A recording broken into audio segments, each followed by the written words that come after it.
Have you ever wondered why something as simple as voting may seem so intimidating? Why the registration process can seem so complicated? Or why casting a ballot seems so daunting? I would assume most of you all either voted or had the opportunity to vote in the last presidential election.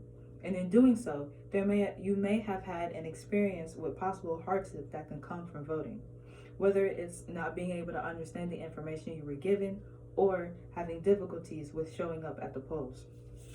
If you have experienced any of these things or something like it, you may have experienced what is called voter suppression. To prepare my speech today, I've read different articles referring to the ways voter suppression affects marginalized communities, as well as done research for past projects that needed knowledge on the subject. By the end of my speech, we will all have a better understanding of the strategies of voter suppression and how it affects marginalized communities. I will discuss what exactly it is and the different ways it has shown up in the history of America. It is possible that some of you may have encountered some forms of voter suppression, but not exactly realized. Let's take a look on what exactly voter suppression is.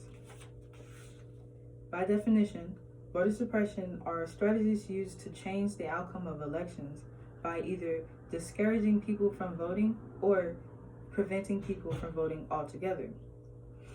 This has been around since America first became a country. It could be laws that are in place or tactics used by other citizens to stop other citizens from voting.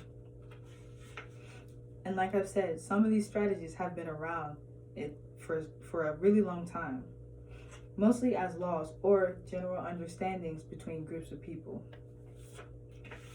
When looking at history, according to Isabel Louis, a 2020 voter research and engagement intern at Statewide Poverty Action New York, only wealthy white males who owned land were able to vote at first. It wasn't until the 19th Amendment in 1920 that women were granted the right to vote. And for Native Americans, the Indian Citizenship Act of 1924 gave them the ability to vote, but it wasn't until 1962 that they were able to vote fairly without restrictions. And Black people weren't able to vote without unfair policies until 1965.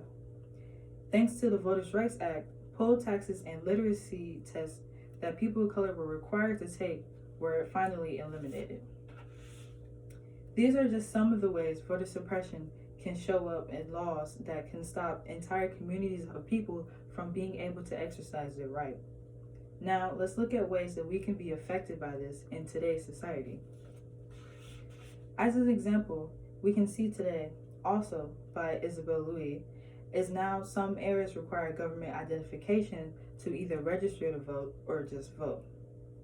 What more than 21 million people in America do not have proper government identification because they simply can't afford to get it or they can't take off time to go get it. And this really affects low-income communities. Reducing polling places, stated by Matt Vasilogambros, a staff writer at Stateline, is another tactic that is used. The number of polling places in a county has a significant impact on who is able to vote. Removing the polling places or changing the location of them can definitely lower the voting turnout. And this has recently affected Southern Black communities the most. And as we can see from the recent election, some states wouldn't even allow absentee voting. Lovely Cooper, a writer at Scalawag magazine, noted how some voters were forced to choose between their health or exercising their right. Mail-in ballots are just one of the ways people who cannot physically show up to the polls are able to vote. This affected disabled people as well as people with health conditions. Now, with this info, we have a sense of understanding what voter suppression is, how it has shown up in the past, and lastly, how it affects marginalized communities today. When I started my speech, I asked if any of you have ever experienced the complications of voting, how something so seemingly simple can become so daunting and intimidating. Well, now we will be able to identify these feelings and recognize if they are in response to voter suppression. I hope you take this info and keep a note of it when or if you decide to vote in the next election. Thank you.